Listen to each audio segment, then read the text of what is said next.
Hey, I'm Karen, and I'm a mom to two amazingly neurospicy kiddos. If you're an autism parent like me, you know I don't have the time to make a podcast intro. I also lack the tech skills. So let's just get into it. This is the NeurOrdinary podcast. Hey there, and welcome to another episode of NeurOrdinary. I'm your host, Karen Casso, and today we're talking about a topic that's near and dear to my heart: an autism parent's guide to breaking free from the perfectionism cycle. We all know that parenting under the best of circumstances is a journey filled with its own unique set of challenges. But when you're an autism parent, it can feel like you stepped onto a roller coaster with no seatbelt.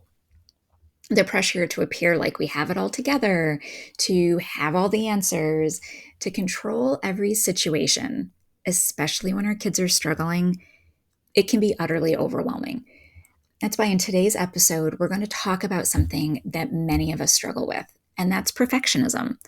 We'll explore strategies for managing your anxiety and letting go of that relentless need for control. And I'll share some personal stories of my own moments when I finally learned to release that grip on my perfectionism and just go with the flow. And I'll share the positive impact those choices had on my kids. So grab your favorite cuppa and find a comfy spot to sit, and let's get into it. So I like to think of perfectionism as a trap, right? It's like a sneaky guest that often overstays its welcome in our lives. It's that little voice inside your head that constantly whispers, you have to do everything perfectly, or else you aren't good enough to do anything. And as autism parents, and I think especially for us moms, if we're neurospicy ourselves, chances are good we've been conditioned to make up for some of our challenges in part by putting on the facade of perfectionism and control.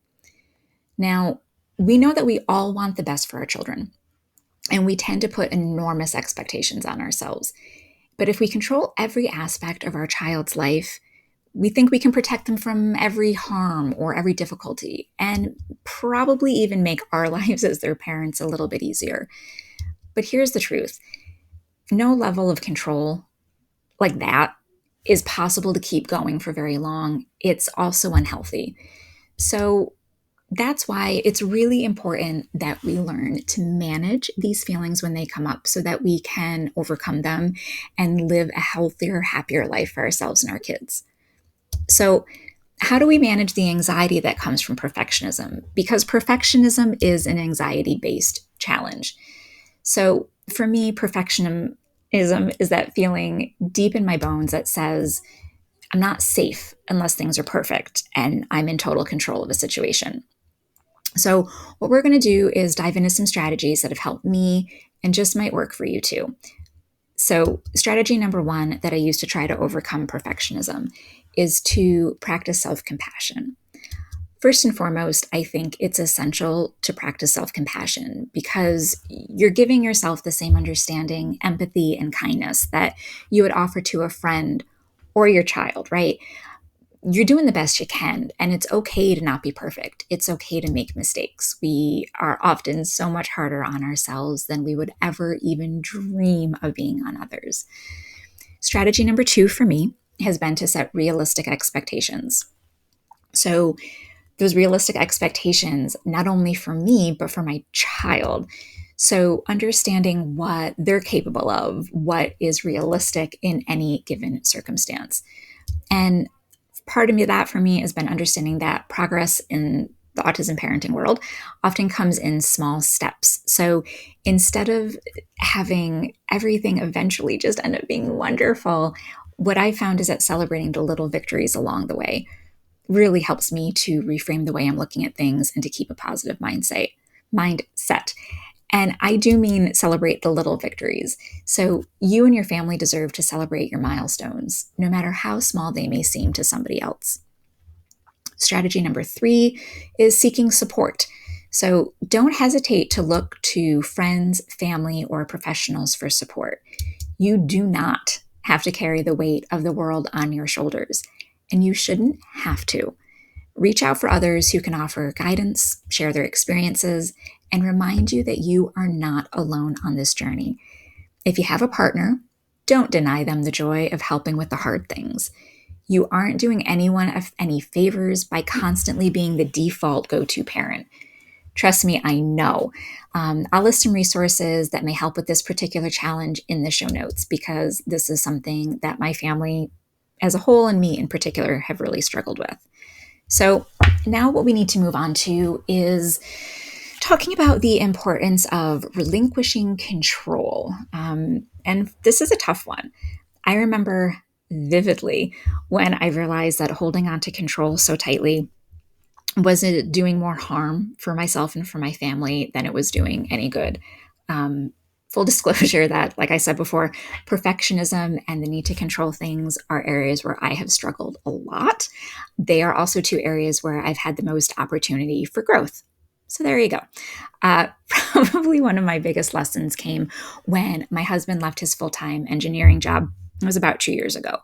And the plan was that he would freelance part time and he would become the primary homeschooling parent for the kids so that I could focus on growing the email marketing agency that I created. And let's just say my darling husband did not and still does not do things the same way that I would. So the kids were angry and frustrated that things weren't being done the right way. And that just means what they were used to, right? So part of that is their autism. They like routine and predictability. And we'd gotten into a pretty good groove over the few years that we'd been doing homeschooling. And by few years, I mean like 10. So to be fully honest, I wasn't exactly in love with the way that my husband was handling things either. Again, because it wasn't the same way that I would do it. And it seemed like many of the tasks and activities that I would do with the kids just weren't getting done, right? And plus, it kind of sucked to be the one at home working when they went to the zoo or the park and were doing something fun. I also got frustrated when the schoolwork didn't get finished and I had to scramble to get our work samples together for our homeschool portfolio. I remember that year we started school in August, and by mid-October, I'd about had it with everyone, right? So my husband not doing things the way that they needed to be done, or I thought they needed to be done, the kids screaming bloody murder over everything changing. But then a funny thing happened. My husband got into his own groove, and the kids followed right along with him after a week or two. And it wasn't perfect, and it looked a lot different than when I was in charge, but the work was getting done. There were no more complaints than usual from the kids. And when the end of that school year came along, they were done in May instead of July.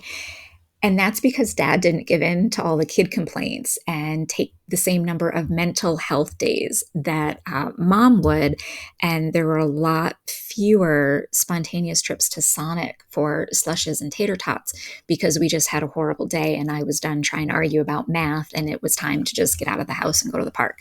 So realizing that pushing ourselves through the discomfort and making a change and embracing the flow and the lack of perfection was really a huge turning point for me. We got to enjoy a great summer together, doing all of our favorite warm weather activities because, number one, school was done, and number two, we had the financial resources since I was able to focus on my business's growth instead of doing all the things for all the people all the time. So that experience taught me that it's okay to embrace imperfection, especially when it comes to stuff with my family. Our children and our partners, if we have them, are unique individuals, and their journeys may not always align with our plans. And their way of getting things done doesn't always match up perfectly with ours, especially if we tend toward perfectionism. And that's okay. In fact, it's more than okay. It's a good thing. When we release our need for perfection, we open the door to authenticity. We create an environment where everyone can thrive, learn, and grow in their own way. We also relieve ourselves of the constant burden of trying to control every outcome. And in that space, we have the opportunity to create something beautiful. Imagine life as a journey, and each moment is kind of an unpredictable adventure. Some of these moments might seem wild and unexpected, just like the challenges that come with autism parenting sometimes. But guess what? It's in these unscripted moments that authenticity shines through. It's the unexpected laughter on a tough day, the joy in your child's eyes when they discover something new, or the shared smiles as you both realize you're on a pretty awesome journey together. Imperfectly, but together, and it's kind of beautiful when you look at it. When we let go of the idea that we can control everything, we open the door to resilience and growth. And it's not just for us, but it's for our family too. Our kids learn that making mistakes is okay, that perfectionism isn't the goal. Instead, they discover that life is about self discovery. And as autism parents, we're often navigating uncharted waters.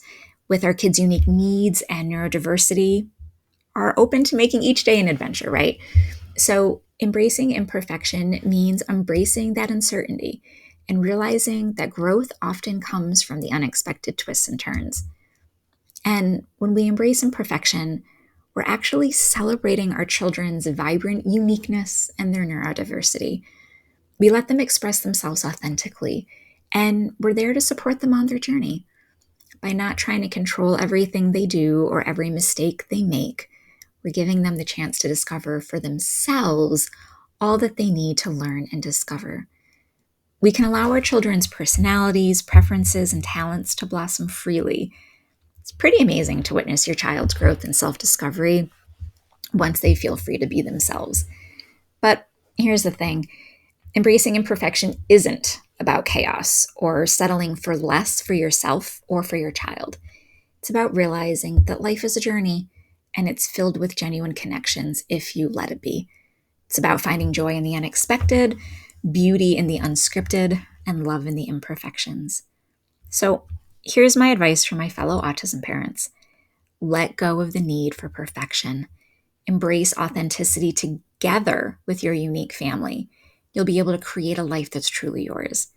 It won't be perfect, but will be a life filled with love, resilience, genuine connection, and probably a lot more happiness.